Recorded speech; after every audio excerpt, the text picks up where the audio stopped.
Hello and welcome to Just One More Watch, the watch channel that saves you money. Today I'm going to save you $17.5 million, the money you would have had to have spent to buy Paul Newman's original Rolex Daytona, because Pagani Design have just come up with a homage and it's well under $100. If you were around the watch scene a few years ago, you cannot have helped but have seen this story. Paul Newman's original Rolex Daytona, as worn regularly by the man himself, sold at auction for well in excess of $17.5 million, making it the most expensive wristwatch in the world at that time anyway. That sales figure has been superseded a couple of times recently, including by a Patek Philippe, which sold for over $30 million. And it wasn't even owned by Paul Newman. Anyway, you know the deal with a Pagani. It looks a lot like the original, but at a price us mere mortals can afford. You saw the pop-up, I'm sure. The watch was sent to me for free by the Pagani Design official store on AliExpress. That is the link that I will leave therefore in the description of the video. I'll also leave a discount code that should take the price down to less than $70 US, meaning you can spend the 17.5 million on something else.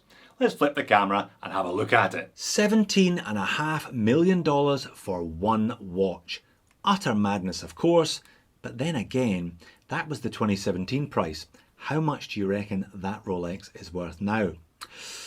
A damn sight more than this Pagani anyway. Moving on to the Pagani, they now offer a couple of choices of box. You can pay a little bit more and get a bigger box, or a little bit less and get a smaller box.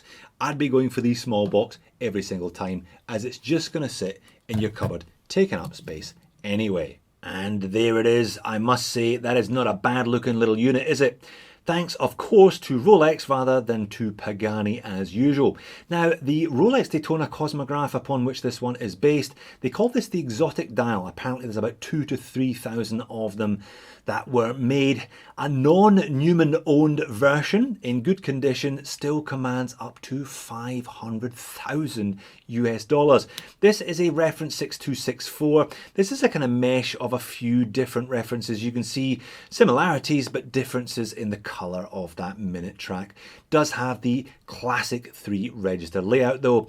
The one on the right also has an acrylic bezel insert. Newman's had a stainless steel, but that's why this Pagani is relatively period correct. Now, the original Rolex Daytona Cosmographs were 37mm in diameter. This is a little bigger, but it's still smaller than 40. I measure it at 39.4mm in diameter, 13.2mm thick, with a nice and compact 47.3mm lug to lug, 20mm lug width, tapering all the way down to less than 16, back up to 18 at the clasp. Sized up for me, 7-inch wrist. This one weighs in at 133 grams. Stainless steel case, crown, stainless steel pushers, stainless steel bracelet with solid end links, solid links and screw links. I had no problems adjusting these screws either. Now, they've gone for the standard Pagani copy Rolex clasp.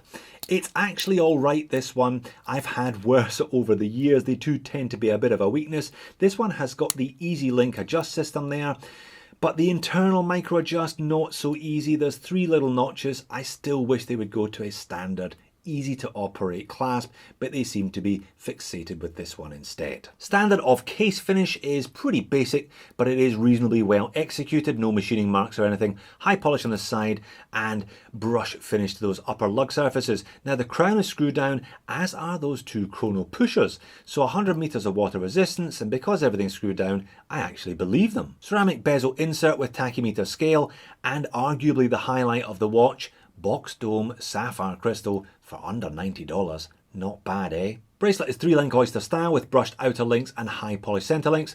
Also note the male end link a la Rolex, meaning it may be slightly more compact than the usual Pagani, but it is still going to wear relatively large. The caseback is relatively fancy for a Pagani anyway. Lightly etched in there, we have got a checkered flag imprint and a nondescript sports type car in the middle. They must have thought it was a Daytona. It's a motorsport chrono. Let's stick a car of some kind on the back. Well, they tried, didn't they? And the movement behind that caseback is a Seiko VK63 Mecha Quartz. You don't see the VK63 all that often.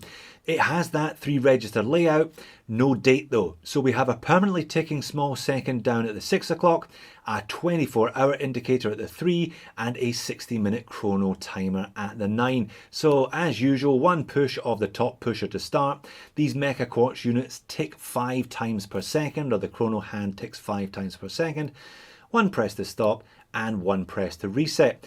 If you start it but forget to stop it, it will stop itself after 1 hour to not drain your battery. Alright, now that we know how the movement works, let's have a look at the dial and hands outside. I say it again, it's a very attractive watch. That no date really cleans up the look. Beautifully symmetrical with those 3 registers. Now they have made a couple of interesting choices. The move to a ceramic bezel insert gives it a bit of a modern look. You can see the light reflecting off that. You always get more of a sheen with ceramic. It might even have been nice for them to have used aluminium to keep it a little bit more retro looking.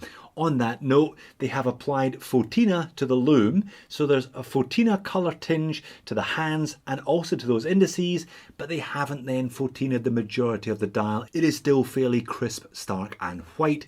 Again, it might have been nice if they had just thrown a little bit of creamy colour through there, bring the tone of the whole thing down a little bit. But then again, at the price you're paying for one of these things, those are more observations than they are out and out complaints. And if we zoom right in on those 3 sub-registers, you can see some nice concentric circle work. You can see also that they've used those cracking original old school Arabics. And on wrist, it may be slightly smaller than 40mm, but it doesn't necessarily look or feel much smaller than 40mm because it's fairly chunky, 13mm thick with that box domed sapphire crystal. Now 47 lug to lug is nice and compact.